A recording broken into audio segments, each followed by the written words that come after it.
morning, everyone, and welcome to historic Central High. We tried to get here last month, and snowstorms kept us away, and then yesterday it was like the winds were going to try to keep us away, and fires, and so we've had a lot of weather events, but nothing could keep us away from getting here and spending time at Central High, and we are honored to be here. I am Chairman J.D. Neely of the Arkansas Game and Fish Commission. Officially, we are going to be called to order. First, I would like to welcome and make note of several guests that we have today. Former Commissioner Tommy Sproles, and right over here, we are so honored to be here at Central and to be a part of this. And you've got your family with you, your wife and Tanya, and then Colin and Cameron. And so let's all give them a round of applause.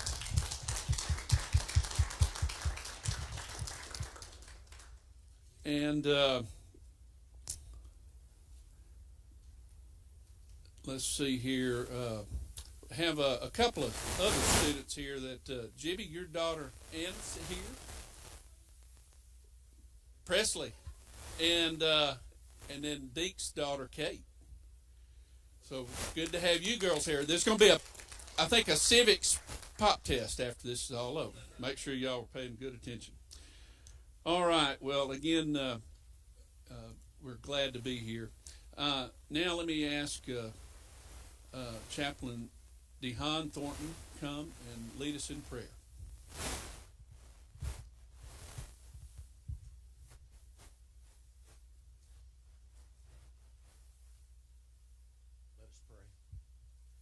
Father, we come to you today and we want to say how holy you are. And Father, we thank you for loving us and proving it with your Son, Jesus Christ, and the fact that we have eternal life as a free gift. Lord, I just lift this organization up to you. I pray that you give them guidance and wisdom as they do the things necessary for the Arkansas Game and Fish. Father, for all the wardens throughout the state, I pray for a hedge of protection around them. Keep them safe and free from harm. We ask this in your holy name. Amen. Amen. We're going to be joined by the Central High Color Guard.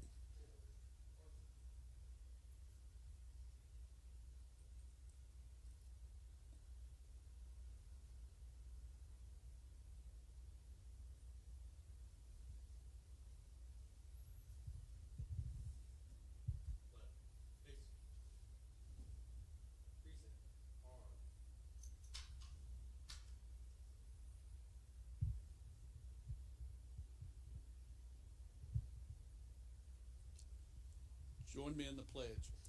I pledge allegiance to the flag of the United States of America and to the republic for which it stands, one nation, under God, indivisible, with liberty and justice for all.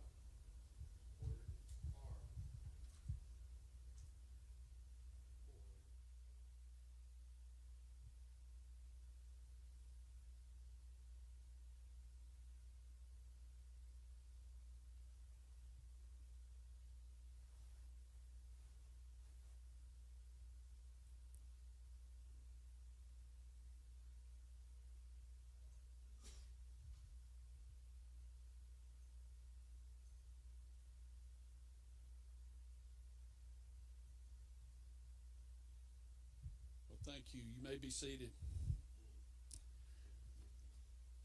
We also have another guest, and I'm sorry, Commissioner Martin, I didn't get to introduce you, but also, what was it, the class of 1933 here? You were out. 67. Oh, okay. All right. A little bit further down the road. But, yeah, we've got, Central has been a part of a lot of lives amongst our agency family. And I know Joe DeRamus went to school here, Yes, Alden DeRamus is Phillips' children. and Phillips kids, so it's a special place. But great to have you with us as well.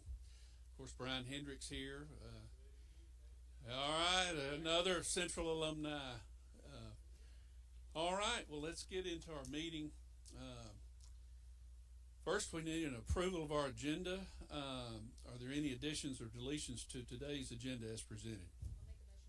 I'll make a motion to move it. Okay, motion from Commissioner Doremus, second from Commissioner Finley. All in favor say aye. Any opposed? Well, this motion is approved. Next is the approval of the official committee meeting notes from our February 19th, 2025 meeting. Are there any additions or deletions to these notes? Can I have a motion? I got a motion from Commissioner Tappan. Need a second. Second from Commissioner Jones down there. All in favor say aye. Aye. Any opposed? Well, this motion is approved as well. Well, now for some presentations, and we want to welcome Little Rock Central High Principal Nancy Rousseau. You have the floor.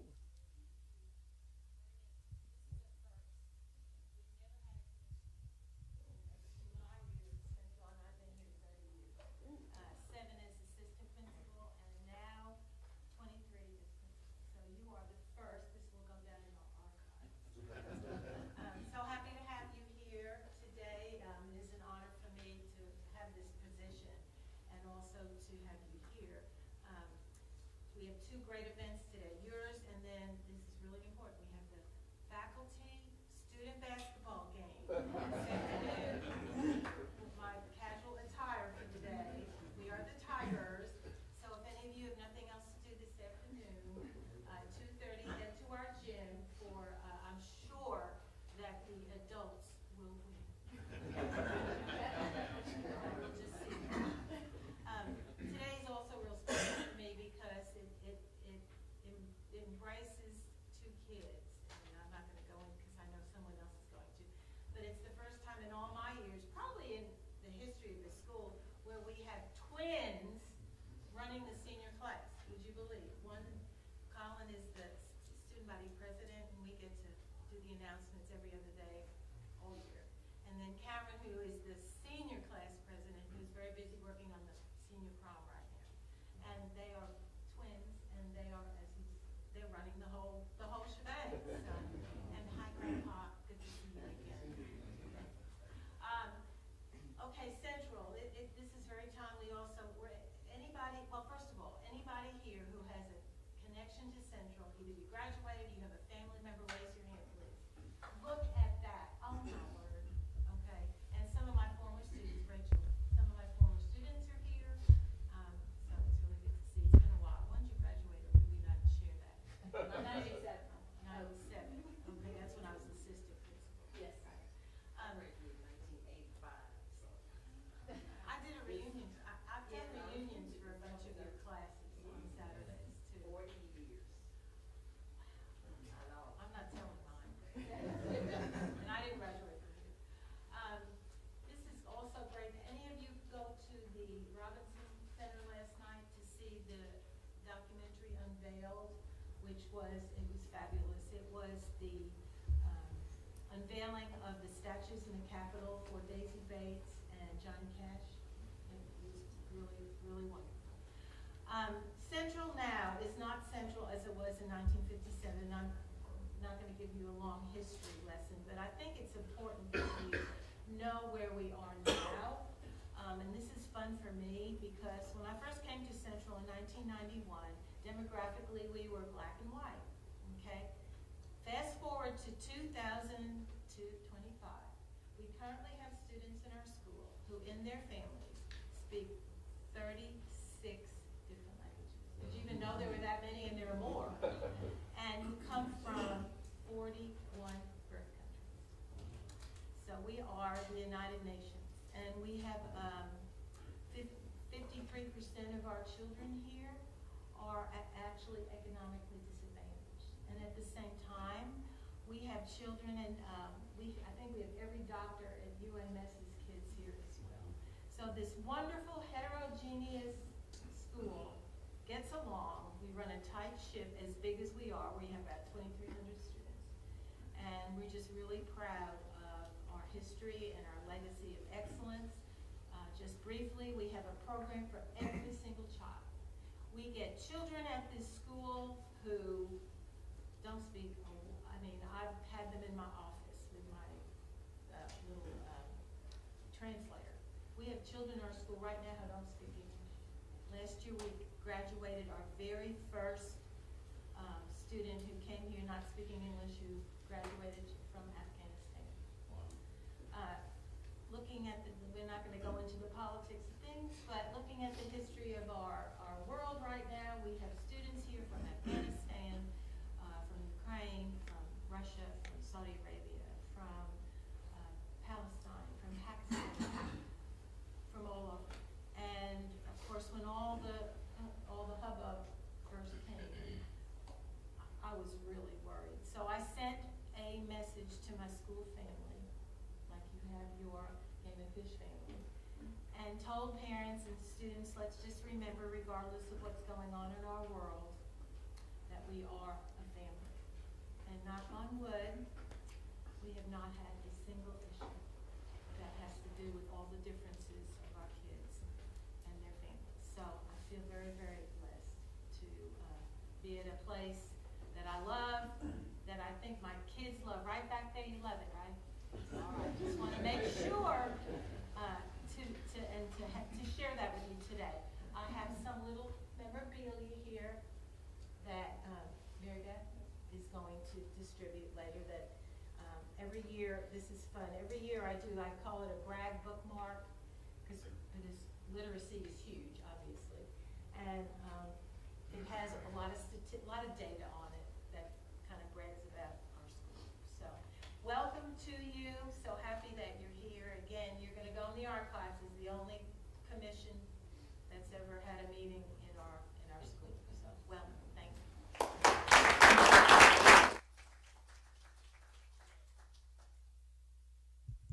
Thank you, Principal Russo, but please stand back up, because I think today might be a birthday.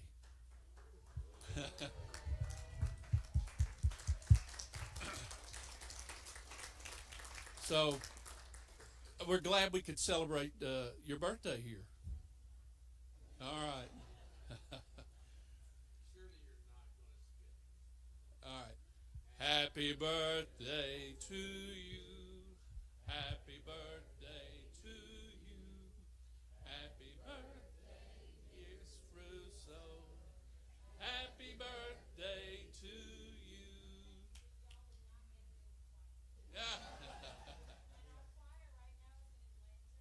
One of 3 musical groups selected throughout the whole United States to perform at, I think it's the National School Board Association. You want us to do a second take? You want us to do a second take? I get the idea. Thank you. Thank you very much. Again, we're glad to be here for your birthday. And next up, we have our own education director, Mary Beth Hatch, going to provide us an overview of some AGFC civics.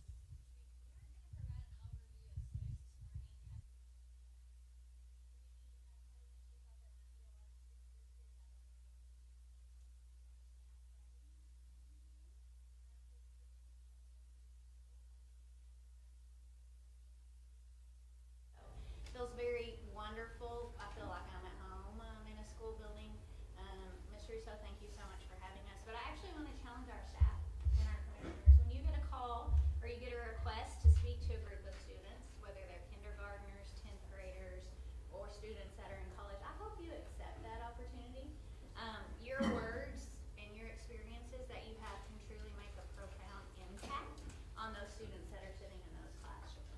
They may decide to be whatever you are right now because they saw you or they heard that you were doing the work that you're doing. It truly does make a difference, and I'm just honored today to actually have people here. I think that'll bring a much more valuable lesson than I did and share with you guys today. So, Colin and Cameron Sproles, if you would please come on up here really quickly. It was exciting to hear what Ms. Russo mentioned. When I got to spend a little time, Amanda and I got to spend a little time with Colin when we came to figure out where this was going to be and where we were going to have this. And proud to say, Colin's today. Yes, go Bears. And so Colin's going to share just a little bit about himself, Cameron as well. But as she mentioned, they're twins and they're running Central High School. So we're very honored to have you guys share with us today and introduce your grandmother. We're gonna come over here. All right. How y'all doing this morning? I was gonna say, firstly, good morning, ladies and gentlemen. Chairman J.D. Neely and Vice Chairman Mrs. Doremus and other commissioners as well. Welcome to Little Rock Central High. We are glad you chose to have our Central High to have y'all's commission meeting this month, because I know last month was a mess, and I was so hurt that y'all couldn't have y'all's meeting last month. But I'm glad y'all got to come this morning. It is truly an honor, so thank you. My name is Colin Sproles, and this is Cameron Sproles. I'm the student body president here at Central, and I've been asked to introduce former Arkansas Game and Fish Commissioner, which is my grandfather, Mr. Tommy Lee Sproles Sr.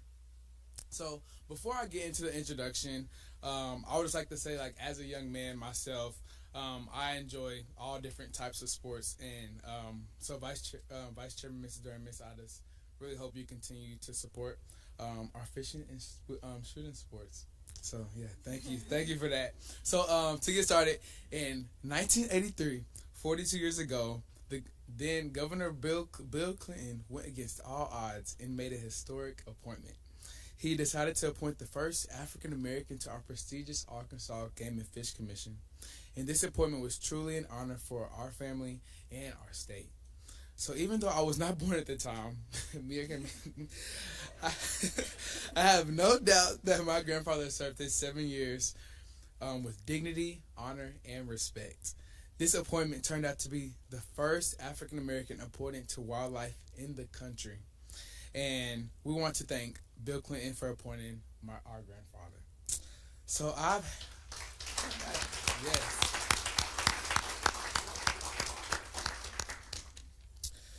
So I've had the opportunity to learn about gun safety, how to hunt safely, and know the best method to catch fish.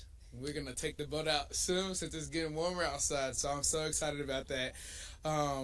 Where to cast your line and have patience. I know y'all know it. It works. It took us a while to figure that out as well, but patience is key. Patience is key. And he, along with my father, Mr. Tommy Lee Sproles Jr., have taken time to educate my siblings and I on the following Arkansas rules. He patiently always takes time to show us how to be aware of our surroundings in all sports, all the time. Safety first, safety first. And so, at this time, I would like to introduce my grandfather and what we call him, Paw, Mr. Tommy Lee Sproles Sr. All right.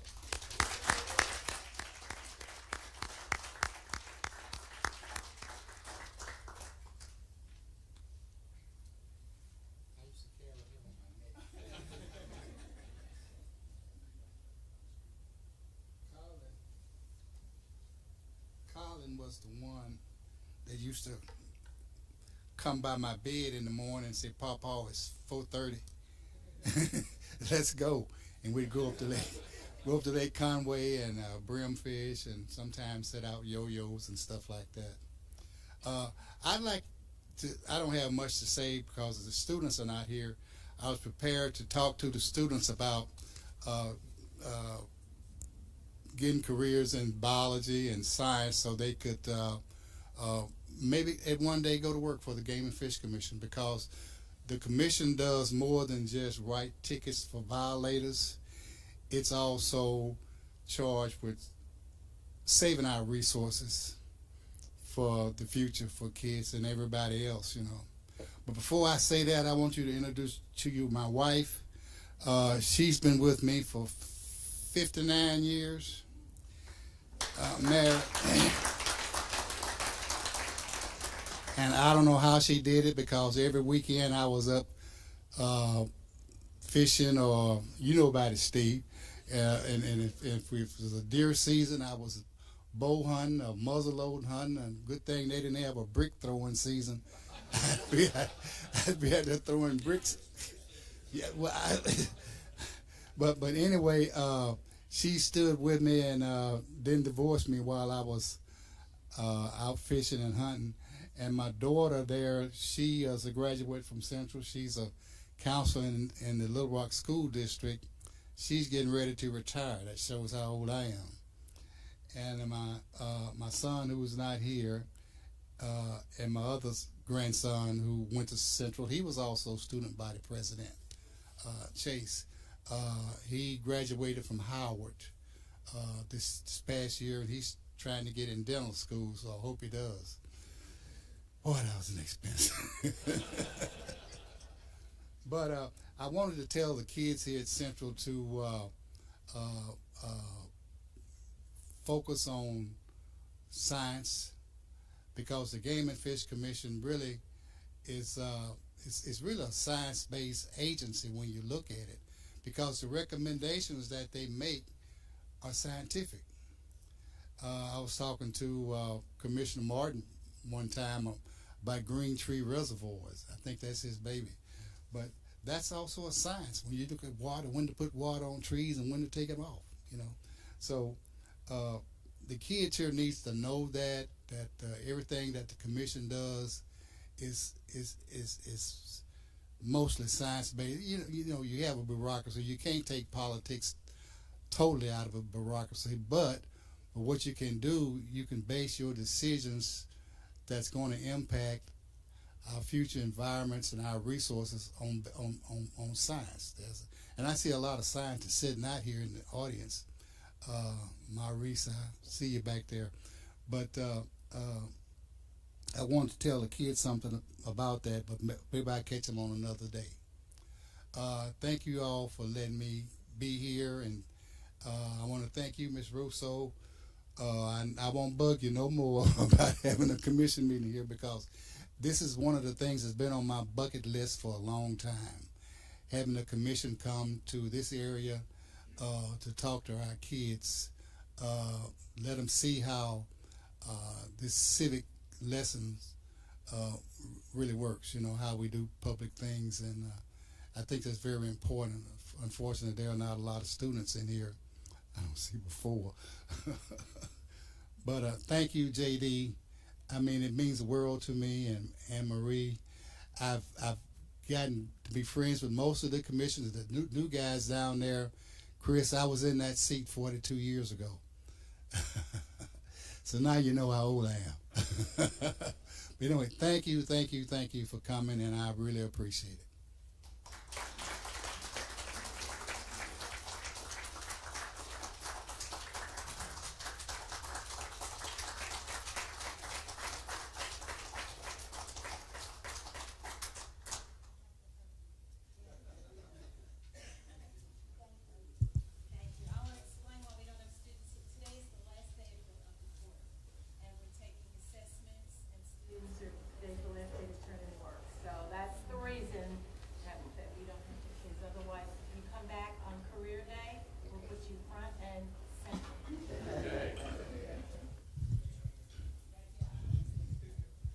Well, Commissioner Sproles, I promise they'll get that message out to the students about science and exactly, and career opportunities that we want to get more of our young people on a career path to look at the agency and all the great work our men and women do throughout the state. You're so right. They are charged to manage not just the hook and bullet stuff that we often think of, but the endangered species. Yes, sir. Ms. Kenya Eddings, she is the director of the Arkansas Minority Health Commission. I was the first director of that agency a long time ago. Matter of fact, I helped write the bill to create the agency. It's Act 912. You can look it up on your this agency is now within the health department, the Arkansas Department of Health. They have partnered with the Game and Fish Commission to do some programs. And we were at the archery, tournament on Saturday. I think I was at Saturday.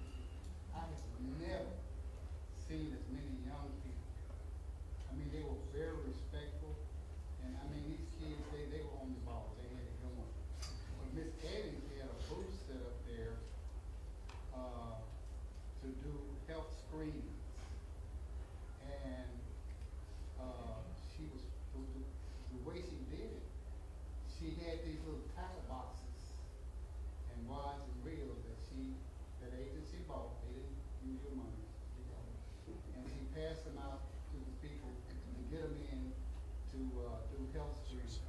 They have found that any exercise these kids, and what adults too, anything you do, whether it's archery or shooting or hunting or walking trails or whatever, is good exercise and that helps your health. I think she's going to do a good job for you. If you need her, I'm sure she'll give you her phone number. But thank you for partnering with her. Yes, sir, thank you. Thank you all for the opportunity as well.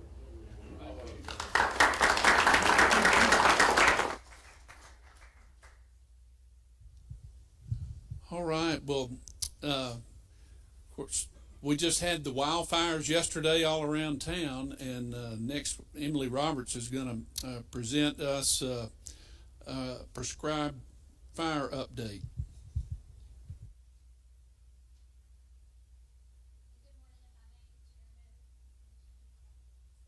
Audience. I'm not loud enough? Not for everybody on YouTube. This is Emily's first time presenting to you all, so I wanted to give you a little bit of an update, or just an introduction for Emily. Emily actually graduated college from University of Central Arkansas, go Bears again, and then she moved over to the Arkansas Natural Heritage Commission, where she was a land management specialist for 5 years, so helping manage their areas.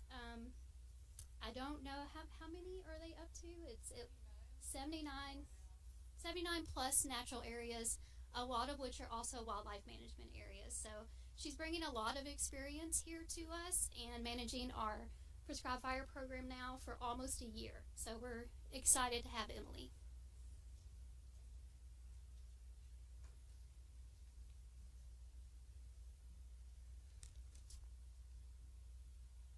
Good morning, Chairman, Commissioners, Director, and guests.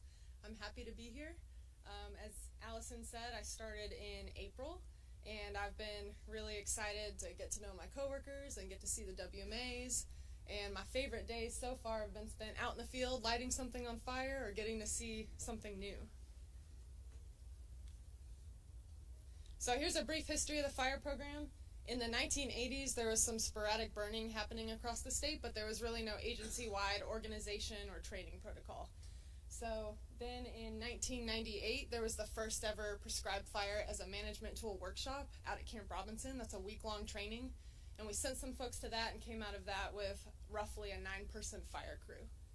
And then in 2014, this position, the fire program coordinator position, was created, and Randy Brents filled that. And then 2 years later, he put out the first fire policy. And that detailed things like what kind of training people needed to have to be at which leadership position within the fire program, what kind of personal protective equipment needed to be worn during the burns, and so on.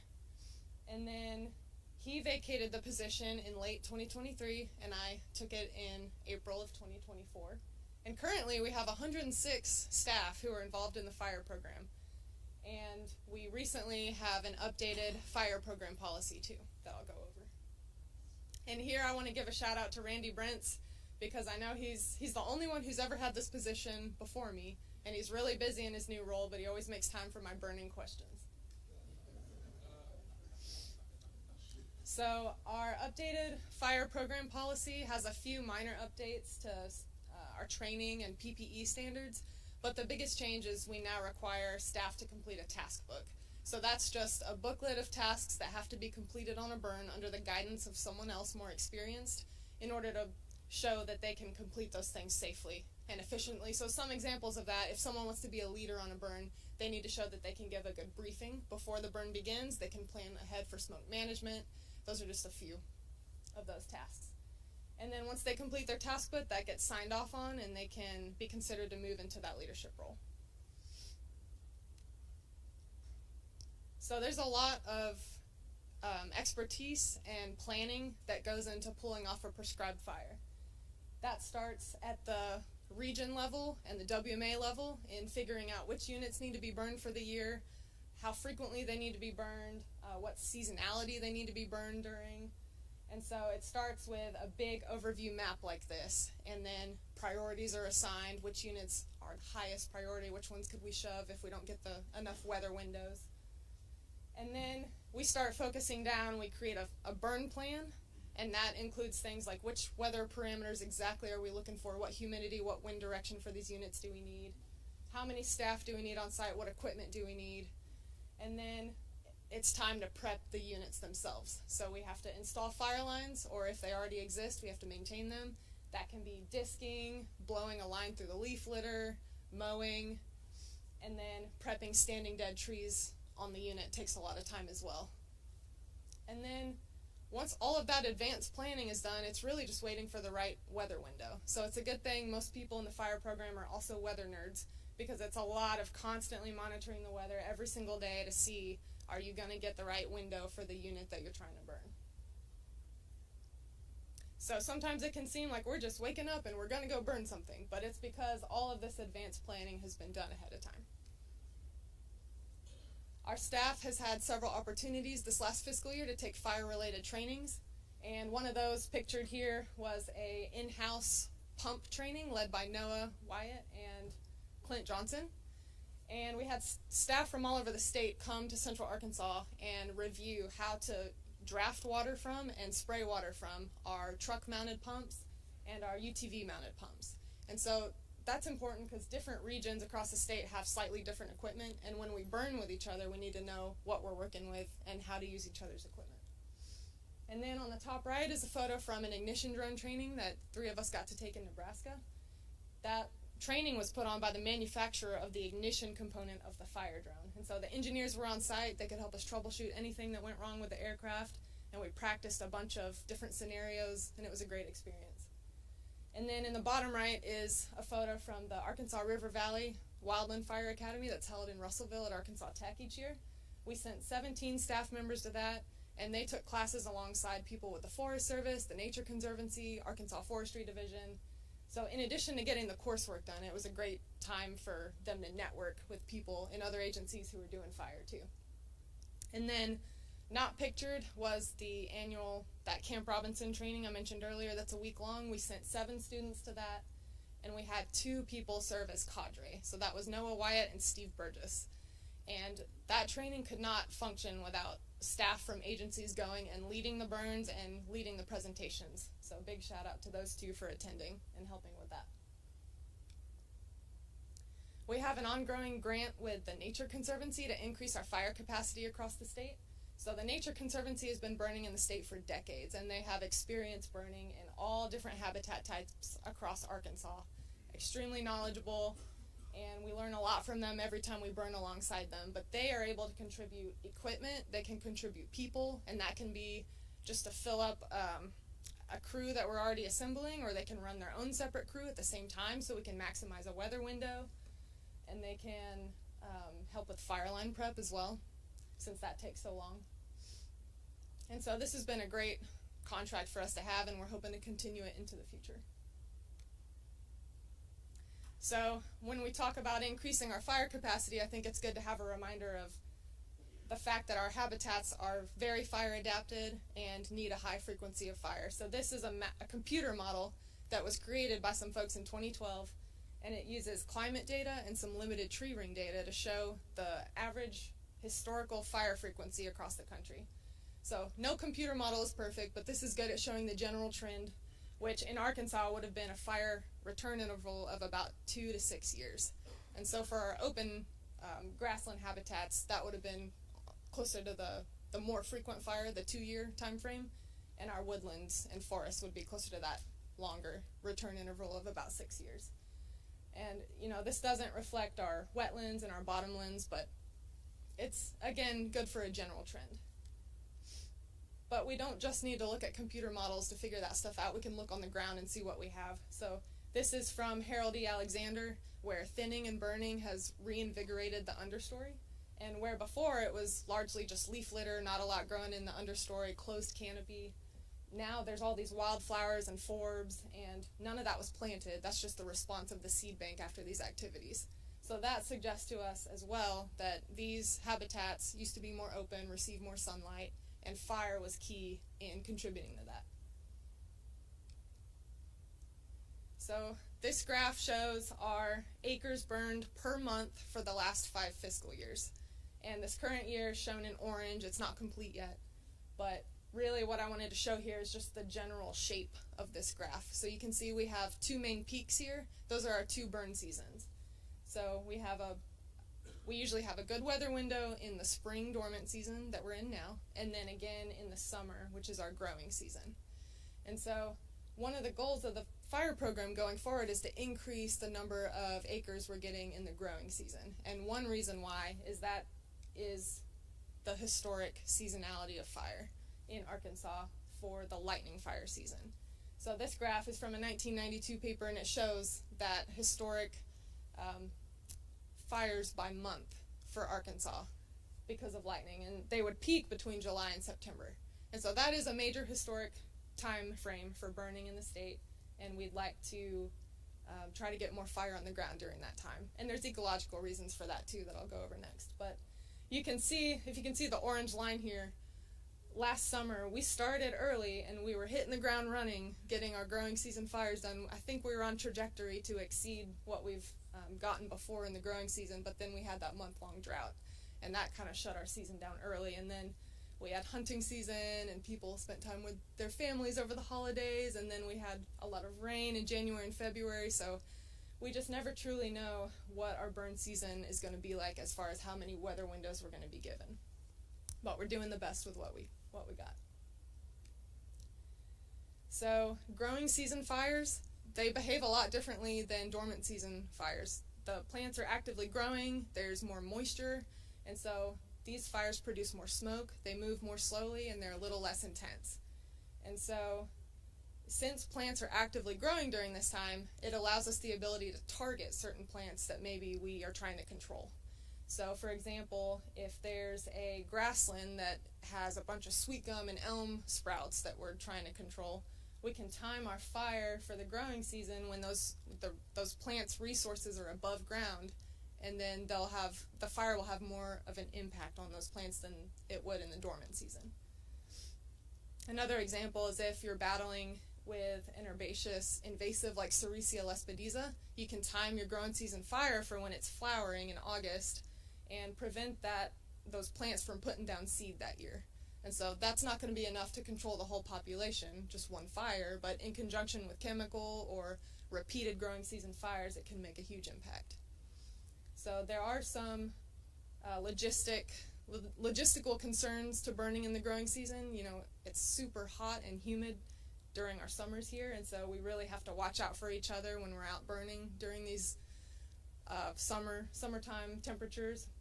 We have to make sure we're staying hydrated, rotate sitting in the AC and the truck engine if we can, and then the droughts can come on and put an end to the season. So dormant season fires absolutely have their place as well. Sometimes in hardwood stands, that's the only time of year you can really get them to burn. And if you have done timber management and like a TSI treatment and you have a bunch of fuel on the ground, this is a good time of year to just reduce that fuel load. You have cooler air temperatures and you'll have less mortality on your overstory trees. So for fuel reduction burns, this is a great time of year, and restoration units as well. This is a great time of year to use dormant season fire. Some logistical concerns for burning during this time is just we never know how much rain we're going to get during these months, and then people are taken off for the holidays and for hunting season. So I wanted to show some progress pictures. These are from Stone Prairie, and this unit has received a timber treatment and 2 burns. So the first burn was in 2019, and then the next burn was after the timber treatment in 2021, and it's due for another burn right now. But the goal for this area, Stone Prairie historically would have been more of an open post oak woodland. And when we acquired it in 2016, it was very close canopy, not a lot growing in the understory. And so the goal was to take out some of those weedier tree species like red mulberry, elm, sweet gum, and get sunlight to the ground and see what the response would be. And you can see that photo on the right, the response is great. The understory is popping, there's all kind of groceries on the ground for wildlife. This is the same photo point, just panorama. And I know y'all have seen this photo probably a lot, but the first quail was harvested from Stone Prairie this past season. since we acquired it in 2016, and in large part because of the management activities that have been going on. This is a quail survey monitoring graph from Clint Johnson, quail coordinator. You can see there's some fluctuation in the survey count data for the last few years, but the general trend is up. And this is major because statewide and even regionally, this is a decreasing trend. Private land staff have been leading the state-mandated qualified prescribed burner courses. These courses have been going on all over the state. Wildlife staff and Arkansas Forestry Division have been assisting, and response from landowners has been really positive, especially on the live fire days. So if a landowner takes this course and then passes the exam at the end, they have civil liability protection while they're burning on their own property. This video, oops.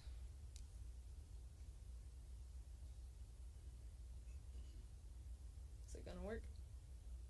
Okay. Well, it was a drone video from Ryan Farney, but it just showed that on the live fire day of these qualified prescribed burner courses, our staff pair up with the landowners and kind of walk them through the burn and show them how to use the hand tools, how to ignite, how to conduct the fire safely. And unsurprisingly, that's usually their favorite day of the course, because it's way more exciting than sitting in the classroom probably.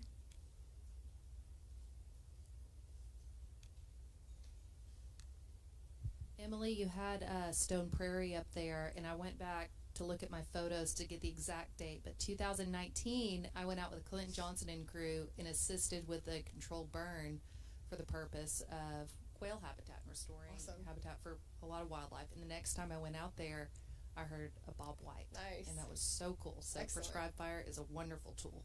Thank you for that. Okay, finally, these last few slides, I just wanted to give us all some talking points for some hot topics related to fire.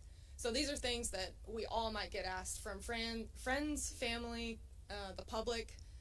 The first one of which is, how are these prescribed fires affecting our game species? So there's a really good handout by the Southern Fire Exchange. I have some extra copies if anyone wants one. It's just a fact sheet on turkey, quail, and deer and how prescribed fire affect those species.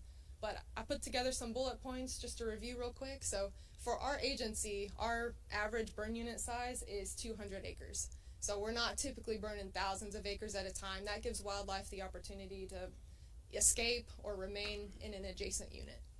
And then turkey and quail do have the ability to re-nest after failure. So even if the nest is consumed by a fire, that's not the end of their reproductive cycle. Burn units provide great forage even just weeks after being burned. And then 1 to 2 years afterwards, they provide great cover. So, you know, on these WMAs, when we're not burning the whole thing every year, we have a rotation of units. And so there's always going to be a couple units that are great forage right now, a couple units that are great cover right now, and we just maintain that mosaic over time. And then the most important takeaway, I think, is that fire is critical for maintaining these habitats, and any loss is a short-term loss for long-term gain here. The next hot topic is concerning wildfire, which I heard that there were 54 reported fires across the state just yesterday. So while I have the mic, I want to give a shout out to volunteer fire departments, Arkansas Forestry Division, everyone who's been fighting these fires. This storm front that's come through with these wind gusts is kind of unprecedented to have this many consecutive days of wind gusts over 20. It's insane. And so, you know, typically here in Arkansas, we don't have this many wildfires, and when we do, they're not this intense. So, you know, we might get approached by someone asking, well, I heard about those catastrophic fires out west in California. Could that happen here? And, you know, usually the answer is no. And the reason why is we get way more annual precipitation here. That's the map here on the left. Blue is more precipitation, green is less. And so that keeps our air more humid, our fuels more moist on the ground, and that means our fuels also decompose more quickly. And so we don't have our fuels stacking up year after year like they do out west. And then the other main point to make here is that we're able to conduct more prescribed fire here. We're blessed with the weather windows, and we're also blessed with societal acceptance to be able to conduct these prescribed fires, whereas out west they don't have those same abilities.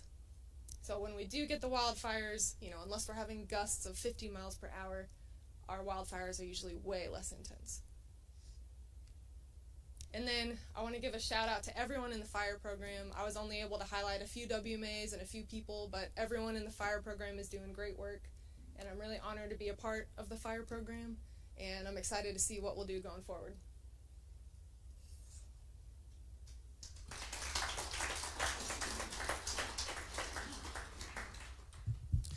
Emily, I just want to, a great presentation. I know Thank you. it was your first presentation, but it was a great presentation. Thank you. I was in the burn class about 4 or 5 months ago, and I was just telling Anne Marie, and she said, I'm going to sign up and do that now. You need to do it. Of course, I've got a forestry degree, had one whole semester of fire, and have done a lot of burning throughout my career. But the great refresher, great course content, I can't give enough praise to our staff. Ben Field was our fire educator for the 2 days. He did an excellent job. The material is so rich. I forgot how much I had forgotten over 40-something years, but anyway, y'all are doing a great job with that. And those are working with our, what we call our private burning groups, and that are being now formed throughout the state, trying to help teach our private landowners. Garrick and the Private Lands Group continue to, as they get enrollees and signed, and they want to get hands-on on their property, learning how to burn. And y'all are helping lead that way, and so a great program. Again, fire is one of the best tools we ever had. I learned from an old IP, and then a game and fish biologist, Charles Self. I don't know if many of y'all know Charles, but he always told me the 2 best things, JD, for deer management's a bullet and a fire, bullet and a torch. So a lot to be said about our habitat work. Great presentation. Thank you. All right, well, moving on, we're going to have a DMAP award presented by Mr. Ronnie Ritter.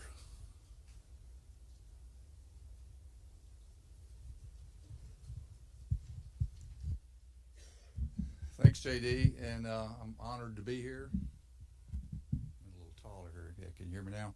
Yeah. So, you know, I said yesterday in the meeting, I kind of feel like I'm part of the game and fish folks. I just work with them all across the state.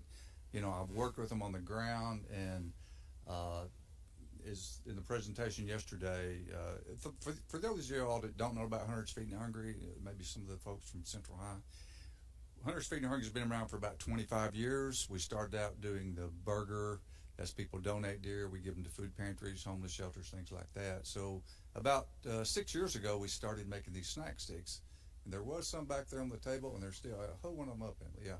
So these snack sticks, we started making about 6 years ago, and we do them in weekend backpack programs for schools all across the state. We've done hundreds of thousands now. And so this past year, the Game and Fish hired a DMAP coordinator and also some NDA biologists. So that really ramped up the ability for us to make more of these and give them to more schools.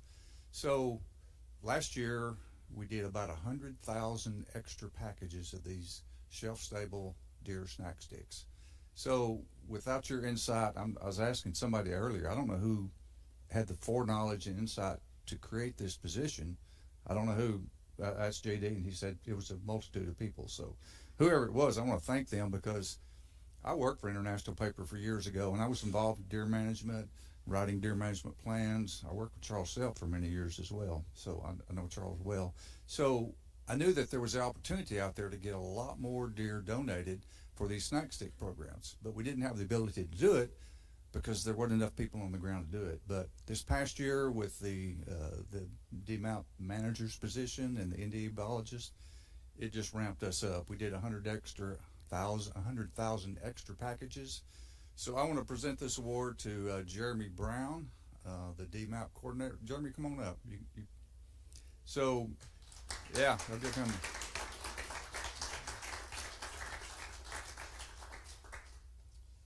So we call this as kind of the above and beyond award, and I told Jeremy about this a month or so ago, and he said, you know, and Jeremy's, the way he talks, it's like, if you ever, when Jeremy answers the phone, it's always the same. Jeremy Brown, Arkansas Game and Fish. So I said, Jeremy, you know it's me calling. So anyway, that's just the way he answers the phone. So there's another story behind that, but we won't talk about that. But anyway, I've been out on the field with Jeremy a lot, worked with him early mornings, late evenings, and we've done a lot of things together over the last year. So we've assembled a great team. And so this is the Above and Beyond Award for working with DMAP clubs and the Snack Stick program. So from Arkansas Hunters Feeding the Hungry, thank you, and we look forward to what these next few years are going to hold. Thank you.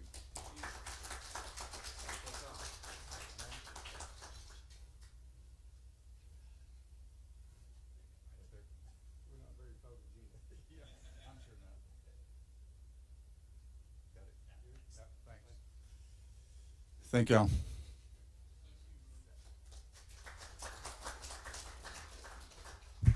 Well deserved, and Jeremy, thank you for all of your efforts in working with the DMAP. I know that program will continue to. Yesterday, Ronnie gave us our presentation of, you know, the Snack Stick program, and Bobby, being a CEO guy, you know, looking at numbers are always important to judge how we did this year. And it's just one of those graphs that just goes up like this, and that's a testament to the dedication. Ronnie, his team, Grant Westmoreland, his wife, Kathy, and but also Jeremy. You're getting all these DMAP programs involved and getting our hunters really aware of this program. Great program. We'll continue to see those numbers going up like this for many years to come. All right. Well, next we do have a treat here. You know, this is turkey season, and in turkey season, hunters like to hoot like a hoot owl, and we've got a hoot owl coming to show off for us. Eric. Yeah. Thank you.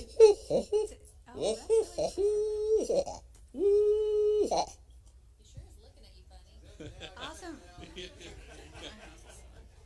He didn't understand me. Thank you, JD. Thank you, JD, for the introduction. I do want to introduce Eric Maynard. As many of you know, Assistant Chief in Education, has been with the agency for 25 years. We, as a lot of you know, because we presented on it not that long ago, have really restructured how we're doing our programming, and Eric has been a tremendous leader in two of those major programs, which are wildlife and outdoor recreation, and is really leading the professional development, not just with our staff, but in how we're structuring our lessons and our resources as well. And as you know, we're providing experiences. The cave experience was one of those, and I think the Bird of Prey, as Chairman Neely just said, will be a treat for everyone today. Good morning, everyone. Maybe a little hard to stand behind the microphone, so I'm going to speak up, and I'm used to moving around too.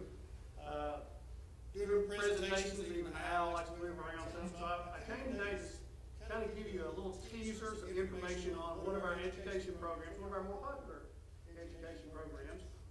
And that's our Bird of Prey program.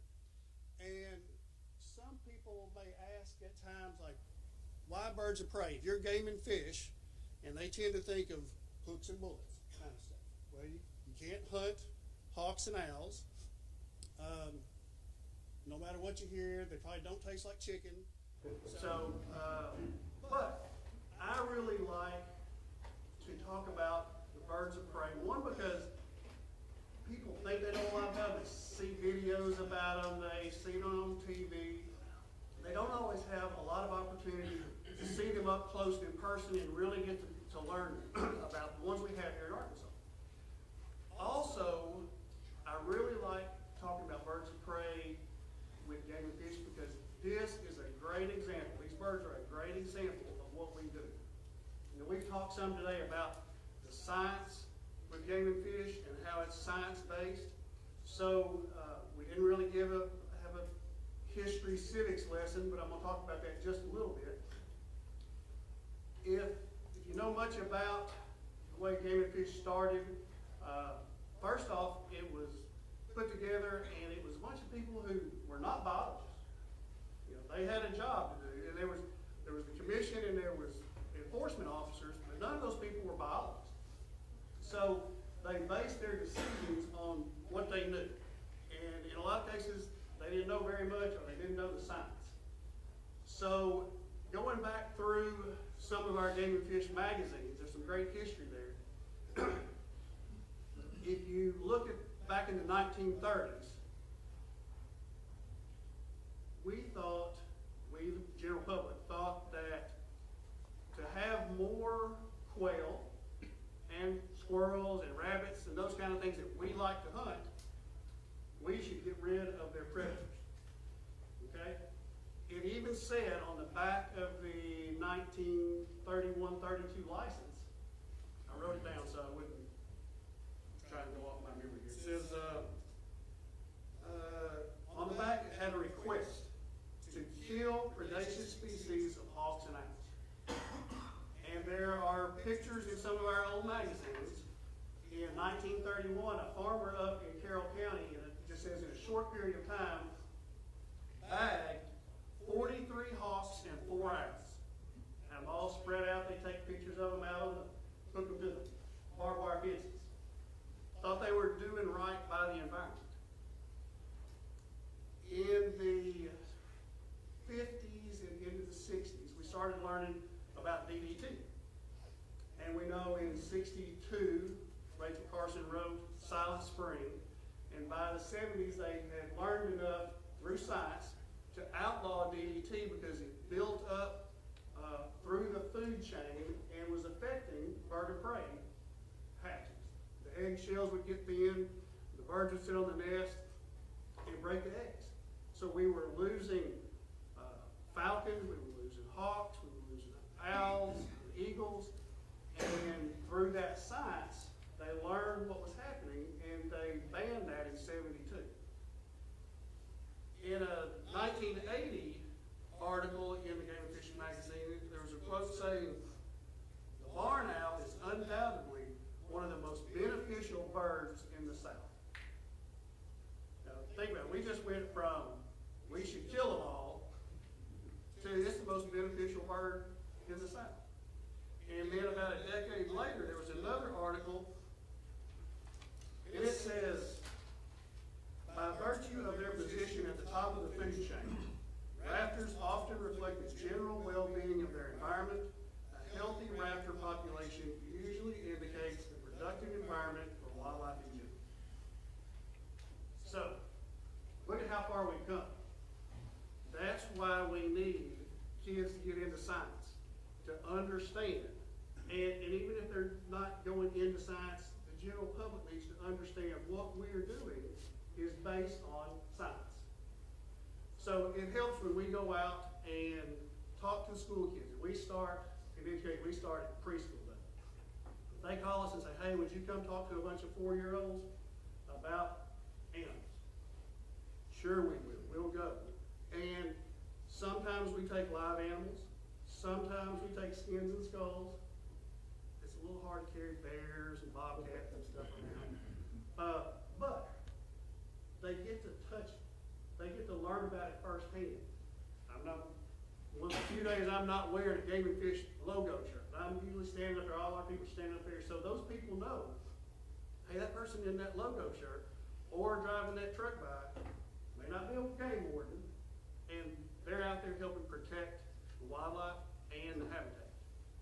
So it's a really good program. I'll give you a few demonstrations of stuff we do here in just a minute. We'll let you know we are currently expanding this program. So right now, at Delta Rivers in Pine Bluff, we have the biggest collection of birds there. There's a black vulture, a couple of eagles, 2 red-tailed hawks, a great horned owl. I think they just got a barn owl. Anyway, we are in the process of expanding this bird program. Now, Jonesboro has had an owl or two over the years. Most of the other facilities have not. So right now we're trying to do the training, to get people at each location trained on how to handle birds, how to care for them. We're going to build a facility. We're going to provide them some other artifacts and things that I'll show you in a minute to use in those programs, because it's gotten so popular that the people in Pine Bluff can't spend all their time, and they could if we let them travel all over the state to do bird of prey programs, because they like to see them up close. And I'm going to talk and walk. And just so you know, so the bird's been in the box since yesterday when I picked it up. Sometimes I will talk to you like your secretary. I'm sorry. All right? Birds poop. If it poops, it's okay. I have 30 years experience of cleaning up birds. I have a little kid over there, I'll take care of it. The other good thing that you should know when I'm walking around with the bird is owls are one of the better ones to use in programs like this, because when they poop straight down. Now then, if I was out here doing a program, you ever go to one of our programs and one of our educators comes out and they have a red-tailed hawk? Now they want to turn it around and show you the red tail, okay? Those of you who are sitting on the first or second rows need to be careful. They do what we call a slice.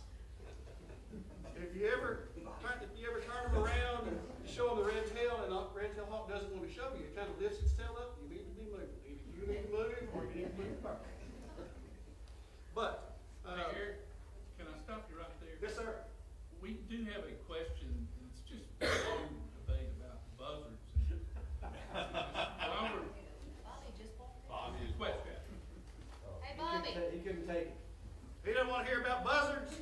I'll be right back. They're my favorite.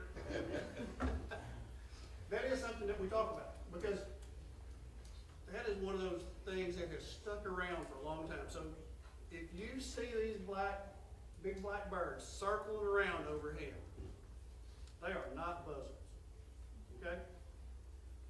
200, 300, 400 years ago, explorers came over from Europe. And in Europe, they do have a big black hawk that they call a buzzard. So when they came over to the New World, and they see a big black bird circling around overhead with no signs, they just look up and go, oh, must be a buzzard. That's what we got at home is a buzzard, so these are buzzards too. And for hundreds of years, that stuck. Now, if you put them side by side, they don't look anything alike. We have turkey vultures and black vultures. Their buzzard in Europe looks a lot like our red-tailed hawk. That's the closest thing we have in North America to a true buzzard. So we try and correct people. That's why we start with the 4-year-old. They're easier to fix than some of those who've been saying buzzard for 30 years. So we have 4 owls that are common in Arkansas. This is a barred owl. We also have a barn owl. And a lot of people get those confused just because the names are similar. We have a great horned owl. We have screech owls. Screech owls come in 2 color phases. They're not much bigger than my fist. I actually have one on not a live one. We also use mounted birds. I have one over there in the box. They're not very big. They come in 2 color phases, gray and red. Doesn't make any difference if they're young or old. They don't turn gray as they get older. Just like some people have red hair, some people have brown hair. Some are just red phases, some are gray phases. We get calls all the time like, oh, I found a baby owl. You know, it's about 6 inches tall, and as soon as you see the picture, you know it's not, because baby owls are all fluffy and fuzzy and covered in down. If you have a 6-inch owl that's all got body feathers and contour feathers and looks like an owl, it's not a baby. A baby great horned owl, a baby barred owl is bigger than a screech owl to begin with. So there's a lot of confusion out there. We get lots of stories about owls and raptors in general. Anybody heard about eagles killing livestock, carrying off small children?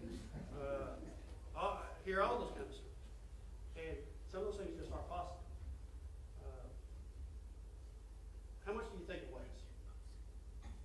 non-biologists, how much do you think my bird weighs? Pound and a half. 3 pounds. Pound and a half, 3 pounds? 8? So I'm like, you see, I've got little kids that are 50 pounds. It makes me feel real good about myself because I've been standing up here holding 50 pounds. Yeah. This bird's about 1.5 pounds, 2 pounds. Okay? There's a lot less bird here than most people realize. I'm going to go grab something here real quick so I can show you. I'm not going to do a full bird program for you, but I do want to give you a little sampling of what the kids might get. So, here's two things. All right, so our owl looks to be pretty good size, but you have to realize most of this bird is feathers. For it to be able to fly, it has to be lightweight. So it's covered in feathers, it's got hollow bones, all those kind of things. Now, we typically don't touch wild animals. I'm going to show y'all today something. This is one of those don't do this at home kind of deal. Mostly because you shouldn't have an owl at home. So, if you'll look over this way and cooperate, I want to show you.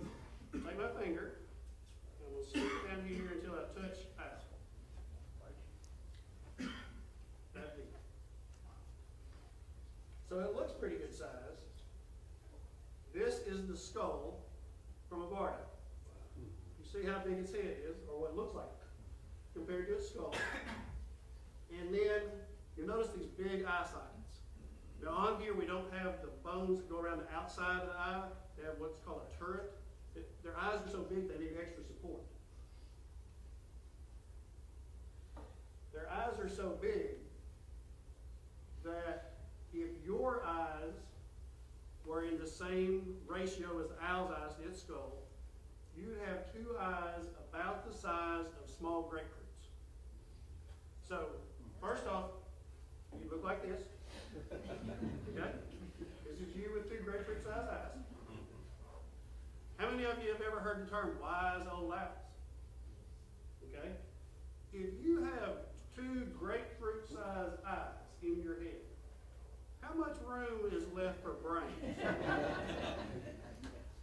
Not a whole lot. So if we look at this, there's not a lot of brain matter in there. They go a lot off instinct. There's all kinds of things we could get into with owls about their hearing, about their sight, how well they can hear, how well they can see, the fact that they can catch their prey at night with absolutely no light, even though they have to have some light to be able to see. They can catch prey under the grass or under the snow. Even if they can't see it, they can hear so well because they have asymmetrical ears. They can swoop down and catch their prey, and their prey doesn't hear them coming because they have soft fringed feathers on their wings. And since we don't touch live animals, because everything with a mouth can bite, we have some wings here that we can go around and show kids and adults how the edges are fringed. They don't whistle. Y'all ever heard pigeons take off, doves take off, they make that whistling sound? So when an owl takes off, it makes no sound because it has soft fringed edges to its feathers.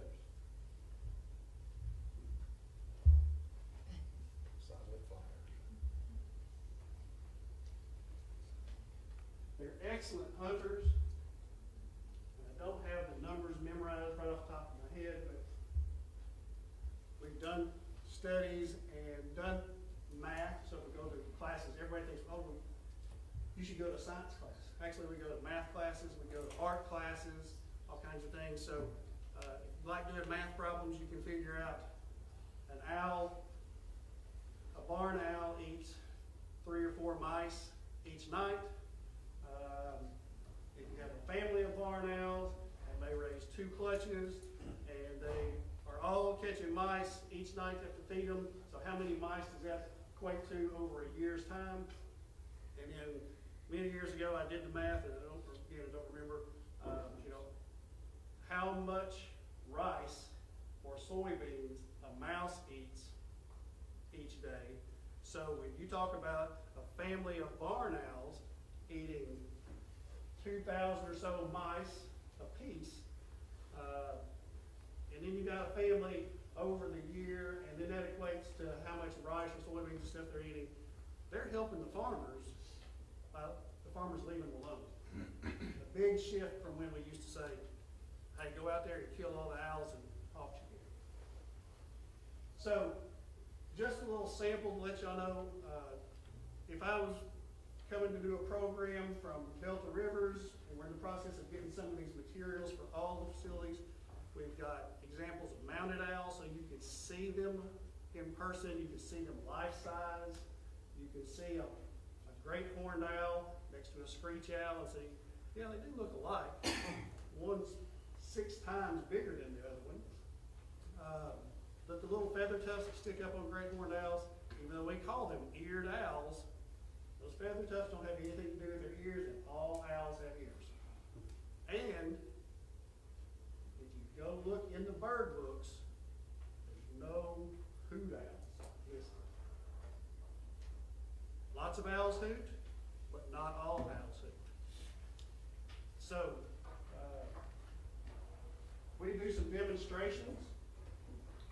I've got one in here real close.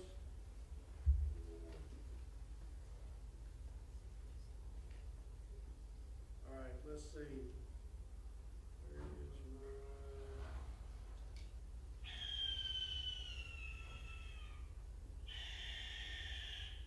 That's an owl, right? Some of you are nodding, and some of you are just being real screech owl. A little bit, one more time.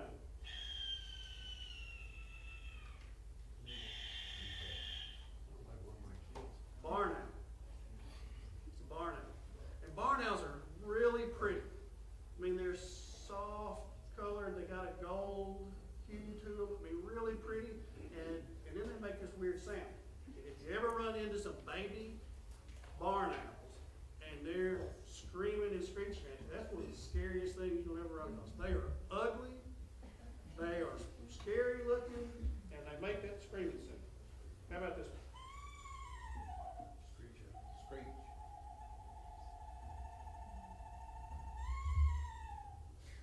That's a screech owl.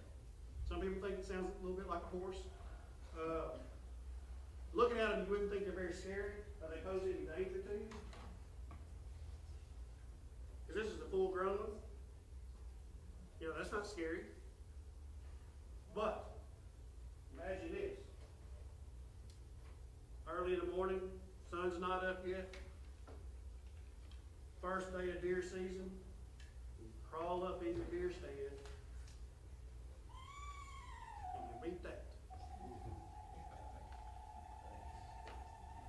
Next thing we know, you're on the accident report.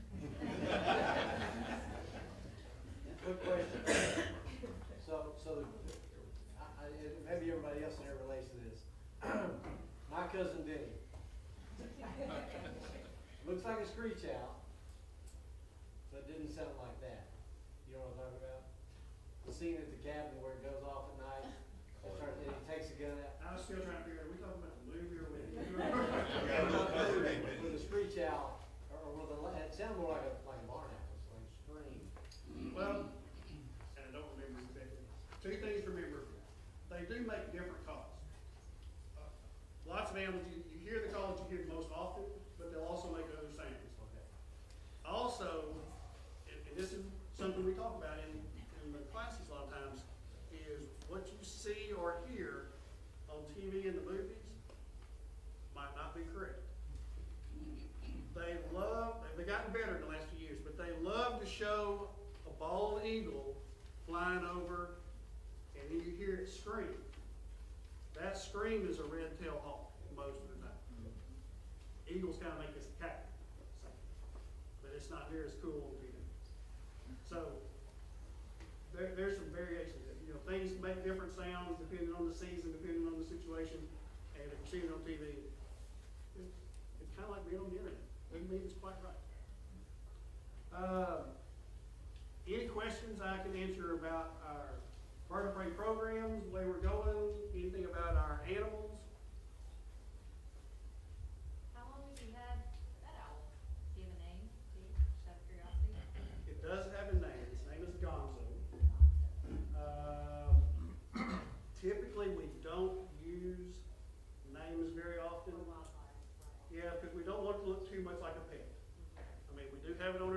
That's why we're not sitting here petting it and stroking it and talking to it sweet and all that kind of stuff. We don't want it to look like a pet. We've had people say, oh man, I'd really love to have an owl. You know, I love owls. I wish I had one at home. And I think, really? Because you never potty train them. They eat mice and rats. So that means you got to keep mice and rats in your freezer. And then you got to keep some thawed out so you'll have them ready to eat. And it takes a special person. How old is Gonzo? This one I don't know, because so all the birds of prey that we have in our education programs all went through a rehabilitator and we were deemed that they could not be released for some reason. So they all came from the wild. We may know some of them are immature, so we could guess at age. And if we get them and they're mature, most of the time there's not a way to tell if that bird is 2 years old or 5 years old.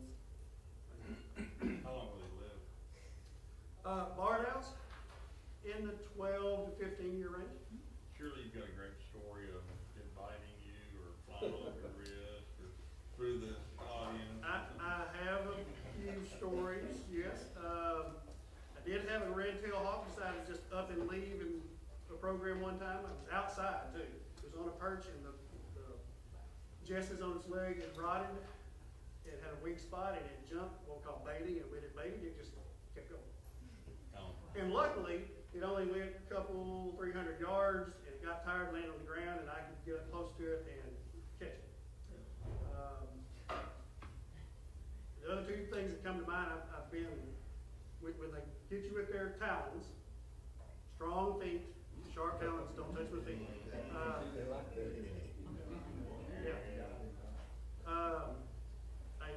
Years ago I worked at the zoo and we got in a snowy owl that had never been handled. And I was the first person to catch it. And she put a talon through my leather glove and down to the bone in my thumb. And I said some words I can't repeat at the commission meeting, and we had a special relationship me and that owl for many years. She liked everybody but me. And then we were transferring an eagle from one cage to another 10, 15 years ago, and I had to catch it. And the way you do it is we got it in the corner, and I reach in and grab both legs. You got to be fast. And I was just half fast enough. So I caught one leg, and then she caught me through the bicep, and then we proceeded to play the waiting game. And you always lose. I've had cases where, especially eagles, their grip is up there, 1,000 pounds per square inch or so, and they can outweight you. So we had a standoff for what seemed like a really long time to me. It was 3 or 4 minutes, and then I let her go. And then I waited, and eventually she calmed down enough to let me go. But that was the only way to get out of it. Because I've had people try and grab hold, pretty good sized people, grab hold of both sides of their feet and pull them apart. Good at that. Yeah, last tidbit of information I'll give you about birds is talking about the grip. So if you grab something and squeeze it as hard as you can, in about 30 seconds or so, your muscles are going to start to get tired. And your grip's going to get weaker and weaker. Raptors have a sheath over their tendons in their legs, and it's got grooves in it. So the sheath opens up, the muscles contract and pulls the tendons through, and then the sheath closes around it, locks it in place. And then if the prey wiggles around and moves some more, it just pulls that muscle in a little tighter. It's like a ratcheting system. And then it doesn't have to use its muscles all the time, so once it locks on, it's there. When it gets hold of the prey, it can wait as long as it needs. Whereas if you hold on to it, you're going to get tired. It's going to get away. All right, last trick. Brad's going to do something for me? All right, I'm going to count to 3. When I count to 3, you're going to point at the owl so it'll show you its wing. Okay? It only does this if we work together. Okay, 1, 2, 3.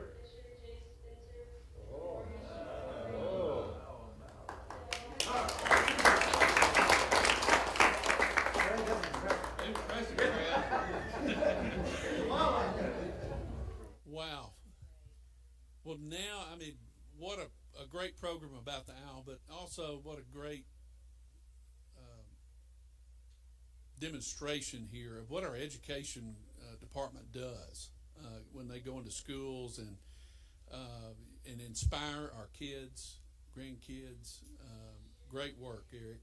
Y'all are to be commended for all the good work y'all do. And Gonzo did a great job. I like Gonzo.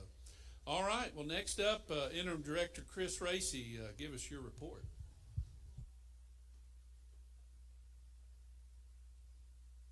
Well, good morning, everybody. Thank you, Mr. Chairman. This has been a great day, my first time at Central High, so I'm really excited to be here. It's been good to hear from all of our speakers. It is extraordinarily difficult to follow a live animal program. And I'll say this, I mean, if I understood Eric correctly, the only way for me to redeem myself is to bring a live bobcat to the April commission meeting. So there's this really cool word that as interim director you get to use sometimes. It's called delegation. So Ben, Brad, and Spencer, I need you all to work over the next month to get a live bobcat ready for the April commission meeting.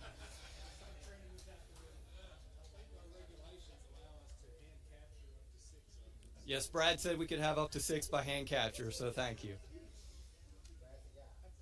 That's right. Today's the first day of spring. Believe it or not, it's a little cool this morning, but spring has officially arrived. I know there's a lot of us who look forward to spring every year.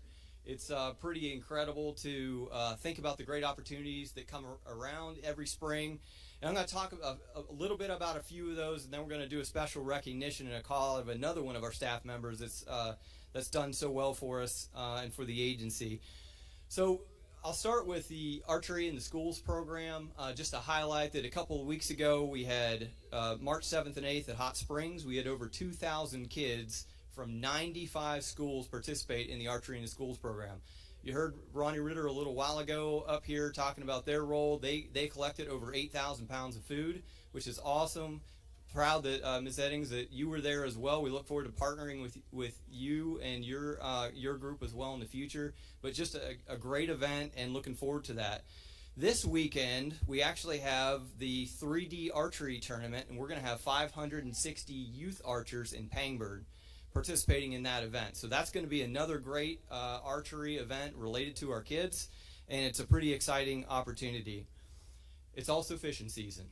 Certainly something I'm passionate about, and a lot of the folks in this room went white bass fishing with Vice Chair Doremus and Deputy Director Batten last weekend. We caught a few, but there's a whole lot more fish out there for folks to catch, whether you're crappie fishing, bass fishing. We've seen some big weights coming off some youth fishing tournaments, 10 and 13 pound bass. We also have our hatcheries out there. You know, annually they're going to produce and stock over 9 to 11 million fish across Arkansas waters and hundreds of bodies of water, in addition to the great management that our fish biologists do to manage our fisheries around the state. So they're ready. And that's really important because next week is spring break for a lot of families. So I hope that we're going to see and see a lot of pictures of families getting out there and enjoying the great Arkansas outdoors. Also, I would note that this is a good time to remind folks about boating safety. We just received our 2024 boating safety report from our own Sydney Grant. In there are a couple of facts I think we all need to remember. Last year, only 20% of 207 individuals in a boating accident were wearing a life jacket, and only 1 of 9 victims involved in a boating fatality was wearing a life jacket. So the common theme here is real simple.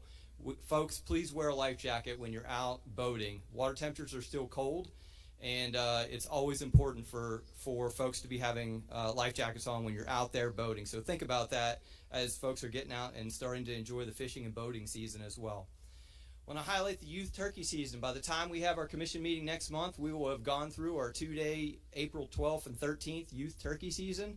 This is a great opportunity to get kids exposed to the sport of turkey hunting and get outside. Across the state, we have 93 wildlife management areas that provide youth hunting opportunity. There are also 5 national wildlife refuges that target youth seasons, in addition to all the private land opportunities that exist for kids out there. So again, another chance to get kids engaged in the outdoors. And then we will shortly after our commission meeting next month start the statewide season for turkeys on April 21st. So I know a lot of folks are really eager to start that that season, and that's going to be really exciting. I'm going to end with this. From a communication standpoint, we are extraordinarily fortunate to have a great communication team. We heard a little bit from them yesterday, but one of our finest communicators is Trey Reed. And recently, Trey received the Ducks Unlimited 2025 Conservation Communicator of the Year Award. And Trey, just for the other folks in the room who don't know you, I think most everybody knows you. Please stand up. And let's congratulate Trey. This is a really prestigious award from Ducks Unlimited. We're extremely proud of the work that Trey does in and out. He undoubtedly is the voice and of the AGFC. He is dedicated to the organization and getting information about conservation out across the state. And he won this award for his dedication to promoting waterfowl hunting and conservation of waterfowl habitat all across the country, but certainly within Arkansas, where it's really important to us as a state. So thank you, Trey, for the work that you did, and we're really proud of you to receive that award. He received that award at the North American Wildlife Conference recently. So great job, Trey. Last thing I'll say is this is a good time again for folks to get outside. It's spring. There's a lot of opportunity coming, even beyond what I've just mentioned. Now, please get out there, enjoy everything Arkansas has to offer. Though he just stepped out, I'm hoping, Mr. Sproles, that Colin and maybe even Cameron will wake you up on one of these fine spring mornings, and you'll take them out brim fishing like you have for so many years. Okay. Collins. Okay. Fair enough. We've all been in that stage of life. That's what I have, Mr. Chairman. Thank you. Thank you, Director. That was a great report. All right, Commissioners, next we will get into our committee meeting reports. At this time, first up, Commissioner Finley, Chair of Regulations Committee. Will you please give us your report? We had a spirited long half day yesterday.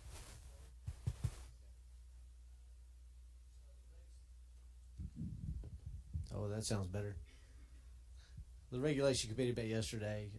We had a few proposals. The 25-26 special early teal season dates were changed. Our justification was the blue-winged teal population dropped to 4,599,000 in the 24 waterfowl breeding population survey. When this population falls below 4.7 million, the federal framework calls for a reduction in the number of early teal season days from the current 16-day season to a 9-day season. To offer maximum opportunity, we proposed the early teal season to occur the third Saturday in September for 9 days, which will give 2 weekends of hunting. The second proposal was the 2025 waterfowl season dates and limits. There were no changes to the federal framework regarding the regular waterfowl season dates and limits, except in the northern pintails. They are recommending the same season date structure as the 24-25 waterfowl season for regular duck, white-fronted goose, light goose, regular season and conservation order, Canada goose, and youth season dates. The federal framework frameworks allow an increase in the daily bag limit for northern pintails following the new interim harvest strategy adopted by all 4 flyways and U.S. Fish and Wildlife Services. This harvest strategy will be implemented until there has been 3 seasons with a 3-bird bag, and only 2 years to analyze the data to conduct a full evaluation of the strategy. The proposal number 3 was a 2025-26 Veterans Active Military Waterfowl Hunt Days. The justification of the framework allows for 2 veteran active military waterfowl hunt days. We propose to hold these hunt days the first Saturday and Sunday following the first Monday in February.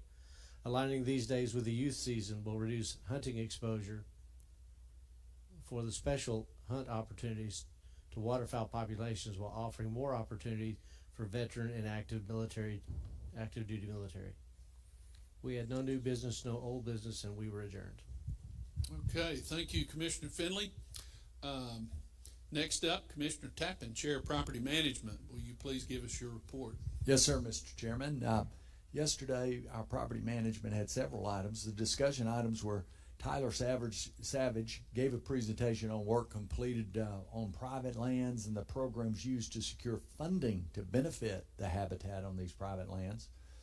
Ben Batten gave us an update on the Lake Conway project.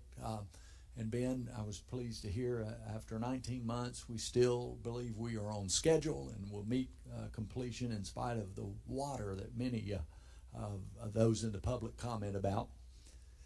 Rachel, we went to action items then, and Rachel Worthen had 3 action items. She presented an action item for a 0.10 acre easement to allow overhead electric lines and to push brace support on the southwest corner of the William Donham State Fish Hatchery.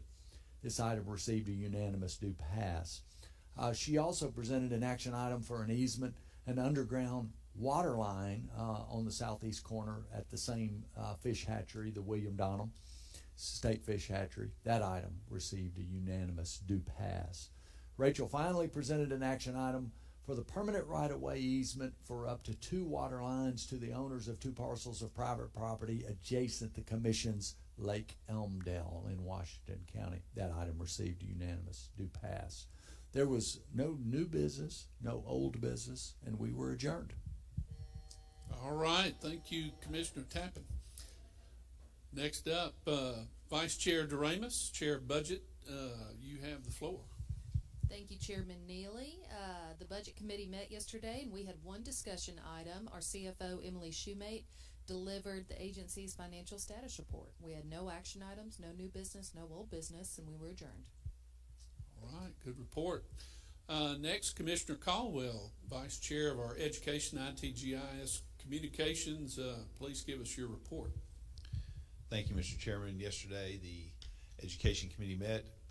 We received a presentation from Keith Stevens from the Communication Department on their current projects and duties and how they communicate all the different messages and programs that we have with the public.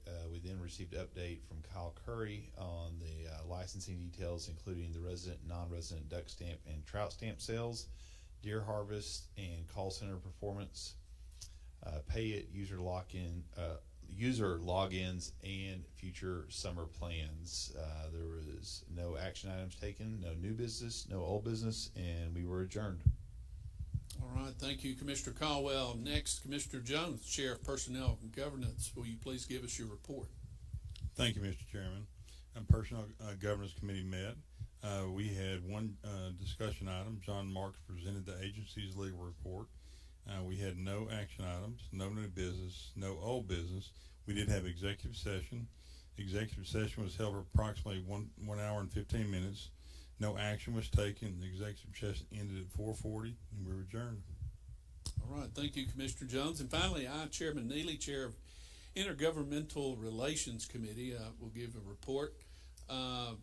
We had one discussion item. Jen Sheehan gave us a presentation on the McClellan-Kerr Arkansas River Navigational System project to improve navigation by deepening the channel up to 12 feet. It's a good report. We had no action items, no new business, no old business, and we were adjourned. Okay, next, Commissioners, we have some items. First, for review and approval. First, reading by Brad Carner on our migratory bird season framework. Brad, you have the floor. Thank you, Mr. Chairman. Good morning, everyone. Filling in for Wildlife Chief Luke Naylor, who's attending the Legislative Committee meeting this morning. But before I get into the actual agenda item, I want to kind of take just a moment to comment on a couple of the presentations earlier. I know I appreciate Emily's update on the prescribed fire program. It is incredibly rewarding to see how that program has developed and advanced over the past decade plus.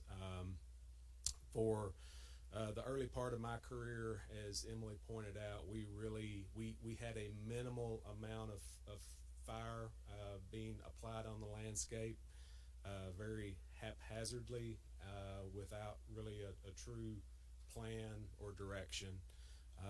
And to see As she pointed out, we have had a tremendous amount of support throughout the agency from partners that have helped us in developing and standing up a fire program. Starting with a retired National Park Service fire leader in Sammy Lale that helped us stand up our first part-time prescribed fire crew funded by a state wildlife grant. And then Randy Brents did an incredible job to take and formalize and develop policy and training requirements, and to hear that we have 106 staff within the agency with fire training of various levels, and to see how intentional we are with the application of prescribed fire. I'm reminded and to see what Emily is doing to even take that to another level, and ensuring that we're doing post-fire monitoring and looking at vegetative responses, and just to take it to another level. I'm reminded really weekly as I see just pieces of emails of staff taking recent wildfires on Harold Alexander WMA and using that and turning that into completing a burn within a fire unit, and doing it so professionally, doing it in partnership with Division of Forestry staff. Recent wildfire on Gene Rush WMA in coordination with National Park Service and U.S. Forest Service and Division of Forestry and volunteer fire departments, and just it's incredibly rewarding to see the level of professionalism that our staff have achieved and continue to pursue. So thank you, Emily, for that update. Secondly, I was reminded as Ronnie presented the award to Jeremy Brown earlier in February, I think, of this year. Jeremy also received the National Deer Association's Professional Deer Manager of the Year Award. We did communications, we did an article and release about that, but just wanted to take that opportunity before you to formally recognize Jeremy for that national award as well. So well deserved.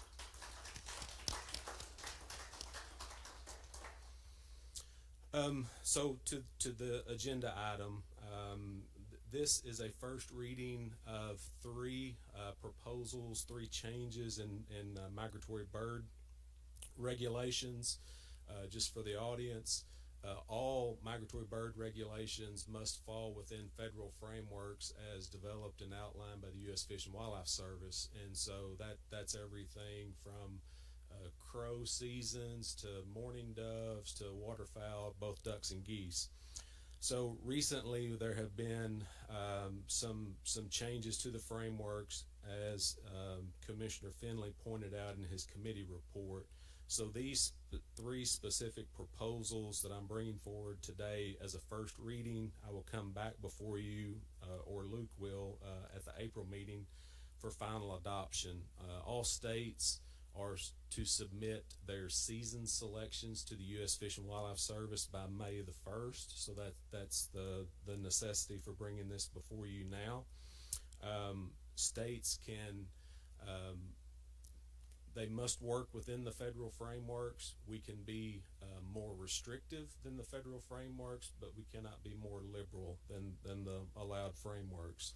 So these three specific changes, the early teal season framework has been reduced from 16 days to 9 days, as pointed out from the population estimates. So this would, and those days must fall within the month of September. So we're proposing a season from September 20th through the 28th. Secondly was the interim pintail harvest strategy that has been approved by the Fish and Wildlife Service and adopted by all four of the flyway councils, allows for a 3 pintail bag limit with the intent that states would apply that for 3 years. Then there would be 2 years of evaluation of those harvest estimates under that three bird bag limit. And I will say that Arkansas would be an important state for the Mississippi Flyway, as we have the largest pintail harvest of any state in the flyway. So it hopefully all states will follow suit with that, to allow that evaluation. And then lastly, as discussed yesterday, the season dates for the veteran and active military youth days, we are have added a proposal, as the commission discussed yesterday, that would have two days for veteran and active military to occur in February, in combination with the youth waterfowl days, which would be the first Saturday and Sunday following the first Monday of February. I should have mentioned before I started, I printed out a hard copy that included all three of those that each of the commissioners have there before you. So at this time, I'll entertain any questions. I'm not seeking any action from you today, as this is a first reading, but we'll be back in April for approval.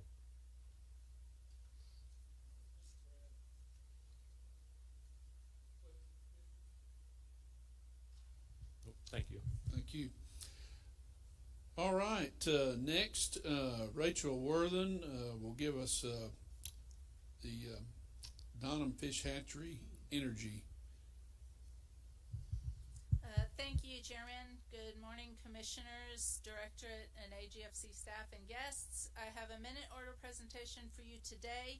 Energy requests a right-of-way at the southeast corner of the Donham Fish Hatchery. This is in conjunction with RDOT's I-75 Corning bypass.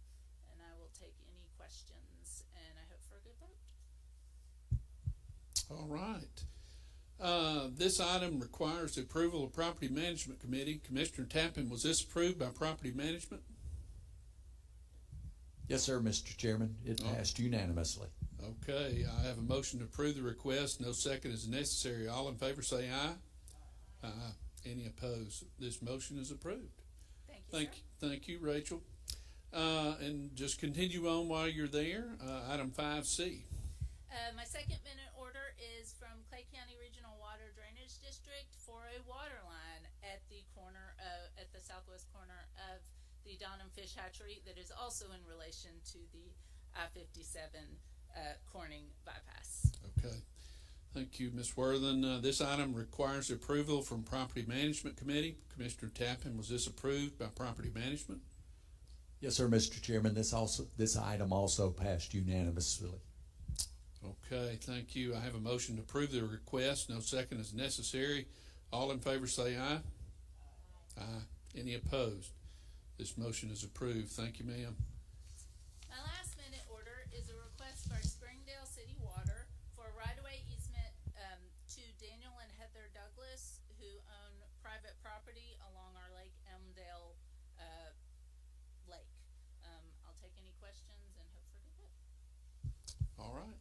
As before, this item requires approval from Property Management. Commissioner Tappan, was this also approved by Property Management?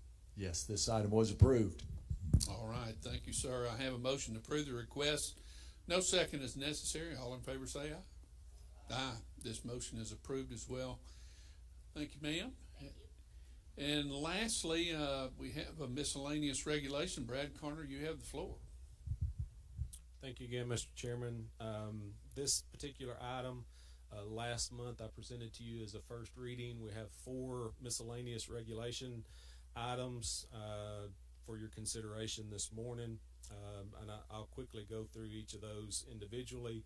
The first item, which is what necessitated us bringing this package to you at this time, during our last formal 2-year regulation cycle, in that packet that you all approved in May of 2024, we had combined a couple regulations around turkey baiting prohibitions, and in doing that we have discovered that we mistakenly deleted some important language around that an area was considered baited for 10 days following the complete removal of all bait. That 10-day period, that language is still within our guidebook. We had simply mistakenly deleted it from the code book. So in order to allow our game wardens to continue to enforce that leading up to our upcoming turkey season here in just a few weeks, we need to get that corrected. So that is a correction to code 1801. The second proposal was deleting or removing code 5.40, which will allow the use of natural deer urine as attractants during deer season. That item, that prohibition, was put in place as part of our CWD regulation package back in 2016 due to some concern about the potential presence of CWD prions within those natural fluids. At this point, we consider that to be very low risk, and are, for simplicity's sake and with hunters and lessening confusion, some of those products have still remained available even with that prohibition. We are recommending to strike code 5.40. Third proposal, during this past deer season, part of our normal CWD surveillance, we had a detection of the disease of chronic wasting disease in Conway County at one of our WMAs, Ed Gordon Point Remove WMA. It was surrounded by 3 other counties where it had also been detected, so it wasn't a surprise to us. But in following that detection, we are requesting to add Conway County to our chronic wasting disease management zone. And then the last proposal would also be for the accompanying CWD regulations for WMAs within the CWD zone. So those 4 WMAs include Ed Gordon Point Remove WMA, Cove Creek Natural Area WMA, Lake Overcup WMA. All 3 of those are within Conway County. And then the 4th one is Norfolk Lake WMA. We also had a detection in Baxter County this year, but it was already within the zone because of proximity to other positives. So those are the 4 proposals before you today. This is an action item as we proposed it last month. Okay, thank you, Brad. This item requires approval from the Regulations Committee. Commissioner Finley, was this approved by the Regulations Committee? Yes, Mr. Chairman, it was. Okay, I have a motion to approve the request. No second is necessary. All in favor say aye. Aye. Any opposed? This motion is approved. Thank you, Brad. Thank you. All right, Commissioners, is there any new business to be brought before the Commission? Is there any old business to be brought before the Commission? Mr. Jones, is there any need for executive session? All right. Well, before we adjourn, as we often do, and certainly here being in historical Central High, I want to give the Commissioners each a chance to say some comments before we adjourn. Let's just start down on the far end down there. I think Commissioner Evans White might be on the end. Thanks, Chairman Neely. I was hiding down here, I guess.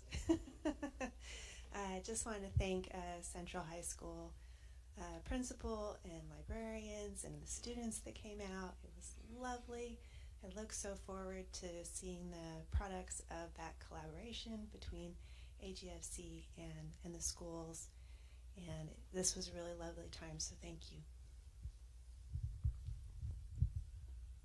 Well, I want to echo Commissioner Evans White as well. It's very nice to be here today. Thank you to Central High for hosting us. I want to just give a special thoughts and prayers to those affected by the storms last week, as well as the wildfires and our first responders. Echoing that, our wardens, I think, it has been mentioned before a couple times today, the state archery tournament in conjunction with the Archery in Schools program. It's just such an amazing program, and I got to be there. And what I thought was really cool was to see all the wardens in the lanes scoring and helping the kids. And I think a lot of times people think of them just an enforcement arm, but they do so much more for our agency. And in interacting with those youth in this program, as well as Mary Beth and her team, and just enforcement and education and helping coordinate and facilitate. I think it was 3,500 people over 2 days came through, and rec shooting, excuse me, but anyways, there was agency staff from all over there, so it was just great, and great opportunity for the public in the state to see all the different facets of opportunities we give the citizens of Arkansas. Thank you, Commissioner Caldwell. I was sitting here earlier and I realized that I have not been here since 1988 when the Conway Wampus Cats beat #1 Central on a last-second field goal. So it's good to be back, and I do appreciate you guys coming. It's still under protest. Don't worry, we didn't make the playoffs, and I think they won the state championship, so it was a one-hit wonder for us. But honestly, I appreciate being here. I think we should do this more often throughout the state at the high school level, and so I'm looking forward to doing that. I appreciate Jose and what he's done with shooting sports, and although I wasn't there at the archery stuff last weekend, I did see the pictures, and it was impressive, so thank you. Well, I'm the same way, but I was in '82 the last time I was here when Papa Pie was playing Central, so that's a long time ago. But wonderful to be here. What a great school. What a great heritage. Just great presentations. It's difficult enough to do a presentation in front of a crowd, but to do it with an owl on your hand, I mean, to me, that's a whole nother level. So, Chairman, I'm going to suggest that maybe you try it with the red-tailed hawk next month, and I want to see how talented you are. I'm going to do it with a turkey. Well, I'll echo the thanks to Central High, the administration, all the people, the library that put this meeting together, and our staff. I know it's not easy to go remote and set up, and they made that done very successfully. Commissioner Tommy Sproles, you have a wonderful family. How delightful to have all of them here, and just wonderful people. Hey, you would be proud. You're exactly right. Game and Fish is so much more than game wardens writing tickets, okay? Right, Colonel Young? They educate, they rescue, they do K-9, they just do so much work. But yesterday was particularly insightful for how much terrestrial and aquatic work we are doing around this state and the professionals that we have involved doing that work. Tommy, I'm telling you, you'd have been blown away just to see the amount of effort, the amount of money that's being expended, and the successful outcomes. I'm going to also make some individual call-outs. Right now we've got a legislative session. We've got an interim director who spent a lot of time on that initiative. Colonel Young's been there. Luke's there today. We've had a number of staff involved in working the legislature, and I appreciate Commissioner Caldwell too, and his being a good spokesman for us. Trey, congratulations also on the DU award. Jeremy on the NDA and the Hunters Feeding the Hungry. But Trey, I'm a 609er, okay? Does anybody know what a 609er other than Trey and Brian and I? That's when the buzz starts off in the morning at 6:09 a.m., right? Trey does a phenomenal job, y'all. I'm going to tell you, as commissioners, we really appreciate you because you save us a lot of calls taking those emails and explaining rules and promulgations of new rules.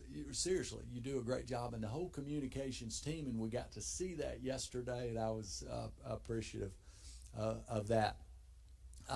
And finally, this is the time of year also, kind of like the legislative bears. We have bears coming out of hibernation, right? And our teams are doing a lot of work to make those bear visits. And I really appreciate all the team, starting with Spencer and Landon, the biologist on the ground. Jason's done a phenomenal job. Just a lot of people involved in those bear visits. There goes all my stuff. I don't know if this works. I guess it's working now. Hey, no, I ditto everything that Commissioner Tappan said. I will say this, Tommy. Bobby Martin may be the only guy that will come back here 35 years after he served. I'm pretty sure. It may be in spirit, but I'm quite certain he'll still be here. That being said, all of this is not gone lost. The fact that you have stacked your legacy and your bench tremendously, and certainly deserves at least one more round of applause for your family and all that you've done. Commissioner Sproles has always been at every event that's been around Little Rock that he can be at, and it's always encouraging to see folks come from so far back to still always be here.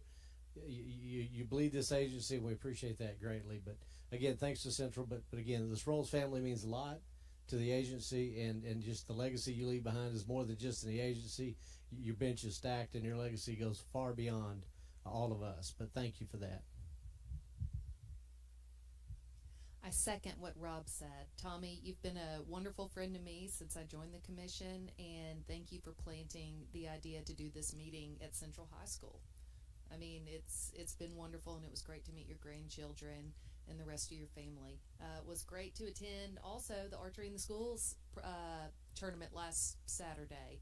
We had a wonderful turnout, and just like Commissioner Caldwell said, it wasn't just the recreational shooting division there. It was agency-wide participation. We had game wardens. We had people from HR. I mean, it was every single department was represented from around the state. So that was really, really impressive to see. And congratulations to Trey Reed again on your award. That speaks not only highly of you, but just you representing the agency so well. So thanks for all you do. And Mr. Chairman, that's all I have. Well said, Commissioner Doremus. It's been great to be here at Central. Deke, y'all got a bunch coming up tonight. You and Jimmy will be down at Dumas for the big event down there. So I'd like to just say a shout out to all of our listeners that what time's it open up, Deke? 5:30? 5 o'clock, crawfish and a great event. Yeah. And a watch party for the Razorbacks as well. So thank y'all for what all y'all are doing. A lot of good stuff going on. And then the youth bass fishing tournament is in April. May 3rd. Okay, let me get my dates right on that. At Lake Hamilton. Big event. So that'll be here before we know it as well. Again, thank you. Shout out to the recipients of our awards, Jeremy, Trey. Again, y'all represent us so well. I've told many people just over the last month that I've been out about the quality of people we have here at this agency. It just continue to amaze me. We're winning, and y'all are winning national awards, recognition. And that's a testament, again, to just the quality of people we have here. We are so blessed here in this great state to have such great talent to lead us. Commissioner Sproles, can't thank you enough, again, for opening up Central and to get to be here with you. I'm about to join you and Bobby in this retired phase that we have a saying, once a commissioner, always a commissioner, but you set the bar high of how you can continue to support the agency and the community and the principles and the mantra of the Game and Fish for your whole life. You didn't quit, and Bobby certainly has followed in that and continues. Y'all set the bar in the way for us, as you'll be following me before you know it. But it's just a community of giving back and leadership that will continue on. And so, again, thank you for allowing us to be here. And then lastly, just closing, commissioners, next month we get to move to DeGray. We're going to be on the beautiful DeGray Lake. It's a road trip that we're going to continue our theme of state parks this year. and so looking forward to being there and enjoying a couple of days in Clark County. And with that, I think all of... Yes, sir. I know I'm going to break all Robert.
Well said, Commissioner Martin, and I'm sure that this whole process of keeping us all engaged will continue on. Well, Commissioners, we've had a great day, and with that, we're adjourned.